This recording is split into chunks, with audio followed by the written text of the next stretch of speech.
ದೇವರ ಪರಿಶುದ್ಧವಾದ ನಾಮಕ್ಕೆ ಸ್ತೋತ್ರವಾಗಲಿ. ಈ ದಿನದ ದೇವರ ವಾಕ್ಯ ನೆಹೆಮೀಯ 9ನೇ ಅಧ್ಯಾಯ 19ನೇ ವಚನ. ನೀನು ಅವರನ್ನು ಅರಣ್ಯದಲ್ಲಿ ಕೈಬಿಡಲಿಲ್ಲ, ಹಗಲಿನಲ್ಲಿ ಅವರಿಗೆ ದಾರಿ ತೋರಿಸಿದ ಮೇಘಸ್ತಂಭವು, ರಾತ್ರಿ ವೇಳೆಯಲ್ಲಿ ಅವರು ನಡೆಯತಕ್ಕ ದಾರಿಯಲ್ಲಿ ಬೆಳಕು ಕೊಡುತ್ತಿದ್ದ ಅಗ್ನಿಸ್ತಂಭವು ಅವರನ್ನು ಬಿಟ್ಟು ಹೋಗಲಿಲ್ಲ. ದೇವರಿಗೆ ಸ್ತೋತ್ರವಾಗಲಿ. ಪ್ರತಿದಿನ ದೇವರ ಸ್ವರವನ್ನು ಕೇಳುವ ಪ್ರೀತಿಗಳೆಲ್ಲ ದೇವರ ಮಕ್ಕಳೇ, ಈ ದಿನ ದೇವರ ವಾಕ್ಯದಲ್ಲಿ ನಾವು ಹೀಗೆ ನೋಡಲಿಕ್ಕೆ ಸಾಧ್ಯವಾಗ್ತಾ ಇದೆ. ಯಾವುದೋ ಇಸ್ರಾಯೇಲ್ ಜನರ ಕುರಿತಾಗಿ ನಾವೆಲ್ಲರೂ ತಿಳಿದಿರುವ ಹಾಗೆ ಐಗುಪ್ತ ದೇಶದ ಬಂದ ನಂತರವಾಗಿ ಅನೇಕ ಕಷ್ಟಗಳು, ಅನೇಕ ಹಿಂಸೆಗಳು, ಅನೇಕವಾದ ದಾರಿಯ ಮಗ್ಗುಲಲ್ಲಿ ಅವರ ಜೀವಿತ ನಮಗೆಲ್ಲ ತಿಳಿದ ಹಾಗೆ ಅವರ ವಾಕ್ಯದಲ್ಲಿ ಹೀಗೆ ನೋಡ್ತಾ ಇದ್ದೇವೆ. ಅವರು ಅರಣ್ಯದಲ್ಲಿ ನಡೆಯುವಾಗ ದೇವರವರನ್ನ ಕೈ ಬಿಡ್ತಾ ಇಲ್ಲ ಎಂಬುದಾಗಿ. ಅವರು ಹಗಲಿನಲ್ಲಿ ಅವರಿಗೆ ಮೇಘವಾಗಿಯೂ ರಾತ್ರಿ ಅವರಿಗೆ ಅಗ್ನಿಯಾಗಿಯೂ ದೇವರು ನಡೆಸಿದ್ದಾರೆ ಎಂಬುದಾಗಿ. ಅವರು ಅರಣ್ಯ ಪ್ರದೇಶದಲ್ಲಿ ಅವರು ಹಾದು ಹೋಗುವಾಗ ಅವರಿಗೆ ಆಹಾರವಿಲ್ಲ, ಅವರಿಗೆ ನೀರಿಲ್ಲ.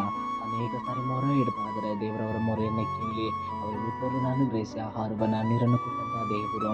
ದೇವರ ವಾಕ್ಯಗಳ ಪ್ರಕಾರವಾಗಿ ಅನೇಕ ಸಾರಿ ನಾವು ಅಪ್ಪ ನನ್ನ ಪ್ರಾರ್ಥನೆಗೆ ಉತ್ತರವಿಲ್ವಾ ಅಪ್ಪ, ಅಪ್ಪ ನನ್ನ ಪ್ರಾರ್ಥನೆಗೆ ಹೌದು ಸ್ವಾಮಿ ಅಪ್ಪ, ಇಷ್ಟು ವರ್ಷಗಳಿಂದ ನಾವು ಪ್ರಾರ್ಥನೆ ಮಾಡ್ತಾ ಇದ್ದೇನೆ, ನನ್ನ ಪ್ರಾರ್ಥನೆಗೆ ಉತ್ತರ ಇಲ್ವಾ ಅಪ್ಪ, ಕೇಳ್ತಾ ಇದ್ದೇನೆ ಪ್ರಾರ್ಥನೆ ಎಂಬುದಾಗಿ ಅನೇಕ ಸಾರಿ ದುಃಖದಲ್ಲಿಯೂ ಕಣ್ಣೀರಿನಲ್ಲಿ ಆಗಿರುವಂತಹ ಪ್ರೀತಿಯುಳ್ಳ ದೇವರ ಮಕ್ಕಳೇ, ಇಸ್ರಾಯೇಲ್ ಜನರ ಕುರಿತಾಗಿ ನಾವು ನೋಡುವಾಗ ನೀನು ಅವರನ್ನ ಅರಣ್ಯದಲ್ಲಿ ಕೈ ಬಿಡಲಿಲ್ಲ ಎಂಬುದಾಗಿ. ಹೌದು ದೇವರ ಮಕ್ಕಳೇ, ಈ ಲೋಕದಲ್ಲಿ ನಾವು ಹಾದು ಹೋಗ್ತಾ ಇರುವಾಗ ಆತನ ಕೈ ಬಿಡುವ ದೇವರಲ್ಲ, ಆತ ನಮ್ಮನ್ನು ಉದ್ಧರಿಸುವ ದೇವರಾಗಿದ್ದಾರೆ, ಆತ ನಮ್ಮನ್ನು ನಡೆಸುವ ದೇವರಾಗಿದ್ದಾನೆ. ಹೌದು, ಆಗಲೇ ಮೇಘವಾಗಿಯೂ ರಾತ್ರಿಯಲ್ಲಿ ಅಗ್ನಿಯಾಗಿ ನಡೆಸಿದ ದೇವರು ನಮ್ಮ ಜೀವಿತದಲ್ಲಿಯೂ ಕೂಡ ಅಗ್ನಿಯಾಗಿಯೂ ಮೇಘವಾಗಿಯೂ ಆತನು ನಡೆಸುವ ದೇವರಾಗಿದ್ದರೆ, ವಿಶ್ರಾಂತಿ ಕೊಡುವಂಥ ದೇವರಾಗಿದ್ದರೆ, ಭಯ ಪಡಬೇಡಿ, ಹೆದರಬೇಡಿ. ಇಸ್ರಾಯೇಲನ್ನ ಕೈ ಬಿಡದ ದೇವರು ನಿಮ್ಮ ಜೀವಿತದಲ್ಲೂ ಕೂಡ ನಿಮ್ಮನ್ನ ಕೈ ಬಿಡೋದಿಲ್ಲ.